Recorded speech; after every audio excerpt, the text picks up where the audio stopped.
Hey, you guys. Happy day to you. It's Heather Quisel here to level up your business and level up your life. You guys, I hope you don't mind me coming to you in my sweats today. Mondays are a day for coaching. And so I'm in the house and I usually don't even put on makeup. But you guys, let's talk a little bit about the big fat meanies. You got meanies in your life? I want to share this with you because I had a little bit of conversation with somebody that I really admire this morning, and she had to remind me, anytime you put yourself out there in a bigger way, you notice that you'll get more criticism, right? And I'm sure you've noticed this. The more you put yourself out there, the more people will have to say. And the bigger you get, not in ego-wise, but the bigger your influence gets, the bigger your sphere of influence of leadership gets, the bigger kind of stage, if you will, the more intense and the meaner the criticism gets. And so somebody was just asking me this last week, like, how do you handle that? How do you handle mean comments? How do you handle, people that just don't play nice, people that are critical and mean? And actually it's good timing because I feel like this month I've had more criticism and mean comments than I'm used to getting.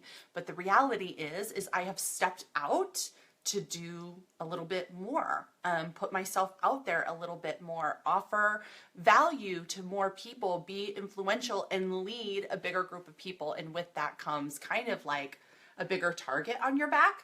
And so guys, I want to share with you one of the hardest things to do. I was just doing a quick training in a Facebook group a minute ago, and I used an analogy that I can use here too. You know, when your kids come home from school with a test and they got like, a 91 on it, I don't know, an 87, whatever. Let's say it's multiple choice. What is the first thing when you get that test? What is the first thing you look for? Think about it.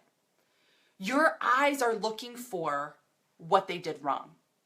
That's the first thing, right? 91, that's an A. But what do our eyes do? We want to go directly to what's wrong because we are wired as humans to identify problems. We're wired that way. We are problem identifying creatures. And the same goes with when you get criticism. You could have 1,000 comments about, like, thank you, that was so great, that was so helpful. You could have 1,000 customers that rave about you. You could have, 1,000 notes, whatever, text, emails of people that really dig what you're about. And what do we focus on? We focus on that one pseudo jerk who had something really mean to say. And we allow that one mean comment to make us question everything. Like, right? Am I right? Like, one person says, I question your integrity, or I don't think you are who you say you are, or, I just think whatever. And we go, crap, are they right? Like, are they right? Like, am I not who I think I am? And I'm here to tell you, because I had to remind myself, actually, Natasha, you had to remind me, so thank you. But I'm going to pass this on to you. No, you're not doing anything wrong. In fact, you guys, if you're getting mean, nasty criticism, I'm going to tell you that means you're doing something well. You should actually be seeking and pushing harder, because the more you push to get out of your comfort zone, serve more, do bigger, stretch yourself, grow, elevate, all of these things, there's going to be more criticism. There's just going to be. So if you happen to have had this recently, or just kind of bank this video maybe for a rainy day when you get one of these comments or somebody just makes you feel and question everything, let it just be a reminder that you're showing up. You're showing up in the arena. And I don't know if you guys have heard this analogy, Brene Brown. When you show up in the arena, It means you're willing to go to battle, and you're willing to do the hard thing, and you're willing to go into that arena knowing that there is an arena full of people watching you. And most people are there to cheer you on, but there will always be people there to see you fail. So bigger arena, bigger crowd of people looking to see you fail.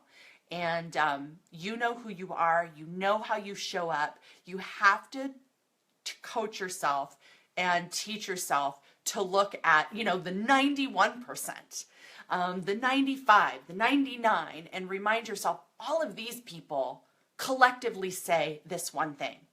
They must be right, because there's always one in the crowd, right? There's always one runt in the litter. There's always one Debbie Downer in the group. There's always one.